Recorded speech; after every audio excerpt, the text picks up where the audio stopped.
నమస్తే నేను Keshav welcome to Suman TV. ఆంధ్రప్రదేశ్లో ఎన్నికల సమయం దగ్గర పడుతున్న కొద్దీ అధికార వైసీపీ చకచకా పావులు కదుపుతూ ముందుకు పోతున్నటువంటి పరిస్థితి. ఎన్నికల్లో ఎట్టి పరిస్థితుల్లో గెలిచి తీరాలని భావిస్తున్నటువంటి తరుణంలో వివిధ అనుబంధ విభాగాలకు సంబంధించినటువంటి కమిటీల్ని ఏర్పాటు చేసే పనిలో అధికార పార్టీ బిజీగా మారిపోయింది. పార్టీ అధినేత వైఎస్ జగన్మోహన్ రెడ్డి ఆదేశాల మేరకు ఈ కమిటీల నియామకాలు జరుగుతున్నాయి. అయితే కమిటీలు అంటే నార్మల్గా 10 మంది 20 మందితో ఏర్పాటు చేసేటువంటి కమిటీలు కాదు. ఎన్నికల వేళ రాష్ట్రంలో ఉన్నటువంటి అన్ని జిల్లాలకి అలానే ప్రధానమైనటువంటి సామాజిక వర్గాలకు కూడా ప్రాధాన్యం ఇచ్చేలాగా ఈ జంబో కమిటీని ఏర్పాటు చేస్తుండడం ఆసక్తికరంగా మారింది. ముకుందా జ్యువెలర్స్ తెలంగాణలో మొట్టమొదటి ఫ్యాక్టరీ అవుట్లెట్ మన కొత్తపేటలో ఫిబ్రవరి 14న గొప్ప శుభారంభం. ఒక్కొక్క కమిటీలో 50 నుంచి 60 మందిని అపాయింట్ చేస్తుండడం మరింత ఆసక్తి గొలుపుతోంది.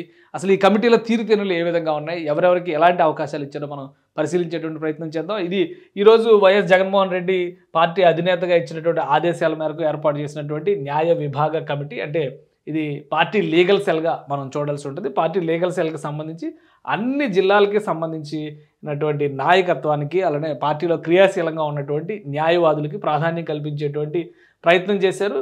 ప్రధానంగా దీనికి సంబంధించి న్యాయ విభాగ కమిటీకి సంబంధించి ప్రెసిడెంట్గా అన్నమయ్య జిల్లాకి సంబంధించినటువంటి మనోహర్ రెడ్డికి ప్రెసిడెంట్గా అవకాశం కల్పించారు. ఇక 3 ప్రాంతాలకి ప్రాతినిధ్యం వహించేలాగా వైస్ ప్రెసిడెంట్ల నియామకం జరిగింది. వైస్ ప్రెసిడెంట్ పదవికి సంబంధించి నరహర్ రెడ్డి తిరుపతి నుంచి, అలానే పిళ్ళా రవి ఎన్టీఆర్ జిల్లా నుంచి, విశాఖపట్నం నుంచి కాళిదాస్ రెడ్డి, ఈ ముగ్గురికి అవకాశం ఇచ్చారు. ఇక అఫీషియల్ స్పోక్స్ పర్సన్స్, జనరల్ సెక్రటరీలు, జాయింట్ సెక్రటరీలు, ఈ జాబితా చాలా పెద్దగా ఉంది. ప్రతి జిల్లాకి ప్రాతినిధ్యం వహించేలాగా అవకాశం కల్పించారు. ఇక ఎన్టీఆర్ జిల్లా, అలానే అనంతపురం, గుంటూరు, కర్నూలు, ప్రకాశం, శ్రీకాకుళం, తిరుపతి, ఇలా ప్రతి జిల్లాకి ప్రాతినిధ్యం వహించేలాగా మొత్తం వీళ్ళందరూ కూడా సెక్రటరీలే.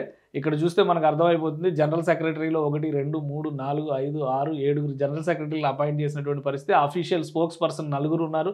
సెక్రటరీలకు సంబంధించి కూడా 20 మంది సెక్రటరీల వరకు అపాయింట్ చేశారు. ఇక జాయింట్ సెక్రటరీల జాబితా చూస్తే మరొక 20 మంది కనిపిస్తున్నారు. మొత్తం 69 మందితో ఒక జంబో కార్యవర్గంగా దీన్ని మనం పరిగణించాల్సి ఉంటుంది.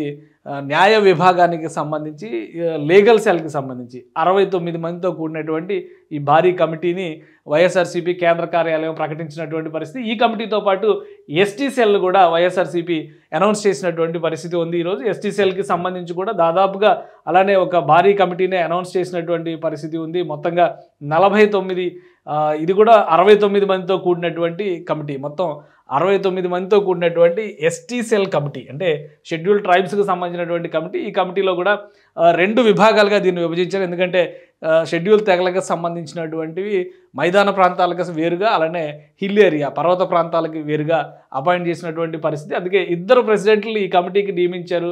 మెరాజోత్ హనుమంత్ నాయక్ పల్నాడు ఏరియాకి సంబంధించి మైదాన ప్రాంతం ప్లెయిన్ ఏరియాకి సంబంధించినటువంటి ప్రెసిడెంట్గా పల్నాడు జిల్లాకు సంబంధించినటువంటి నాయకుడిని ప్రెసిడెంట్గా నియమించారు. అలానే మరొక ప్రెసిడెంట్ అంటే హిల్ ఏరియా పర్వత ప్రాంతానికి సంబంధించినంతవరకు అల్లూరి సీతారామరాజు జిల్లాకి సంబంధించి మత్స్యరస వెంకటలక్ష్మిని ఇక్కడ ప్రెసిడెంట్గా అపాయింట్ చేసినటువంటి పరిస్థితి. ఇక జోనల్ ఇన్ఛార్జీలు ప్రత్యేకంగా పెట్టారు. ఎందుకంటే ప్రాంతానికి వేరియేషన్స్ ఉంటాయి కాబట్టి ఆ ప్రాంతాల వారీగా ఇక్కడ పెట్టినటువంటి పరిస్థితి. పార్వతీపురం మన్యం జిల్లా, అల్లూరి సీతారామరాజు జిల్లా, ఏలూరు జిల్లా, ఎన్టీఆర్ జిల్లా, నెల్లూరు జిల్లా, ఇట్లా నంద్యాల జిల్లా, అన్నమయ్య జిల్లా, వీటన్నిటికీ సంబంధించి సత్యసాయి జిల్లా, వీటన్నిటికీ జోనల్ ఇన్ఛార్జీల నియామకం చేశారు. తర్వాత అఫీషియల్ స్పోక్స్ పర్సన్స్ని ఒక 3 నియమించారు. జనరల్ సెక్రటరీలు కూడా 5 ఉన్నారు.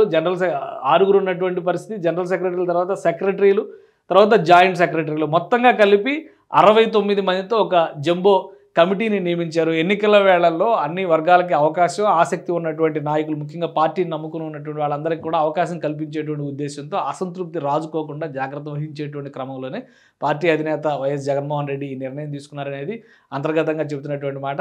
ఎన్నికల కంటే ముందే అన్ని రకాలుగా పార్టీని సన్నద్ధం చేసేటువంటి క్రమంలో రాబోయేటువంటి రోజుల్లో మరిన్ని అనుబంధ విభాగాల కమిటీలను ఏర్పాటు చేసేందుకు వైఎస్ఆర్సీపీ కసరత్తు చేస్తుంది. ఒకవైపు జిల్లాలకు సంబంధించి కోఆర్డినేటర్లు, అలానే రీజనల్ కోఆర్డినేటర్లు, డిప్యూటీ కోఆర్డినేటర్లు, ఆ తర్వాత ఇన్ఛార్జీల నియామకాలు జరుగుతున్నాయి. లోక్సభ సభ్యుల దగ్గర నుంచి అసెంబ్లీ సభ్యుల వరకు ఇన్ఛార్జీల నియామకాలు జరుగుతున్నాయి. మరోవైపు అనుబంధ విభాగాలకు సంబంధించినటువంటి నిర్మాణాన్ని కూడా వైఎస్ఆర్సీపీ చకచకా పూర్తి చేస్తుంది. ఈ విషయంలో మిగతా పార్టీలు వెనకబడి ఉన్నాయనే ఖచ్చితంగా చెప్పాల్సి ఉంటుంది.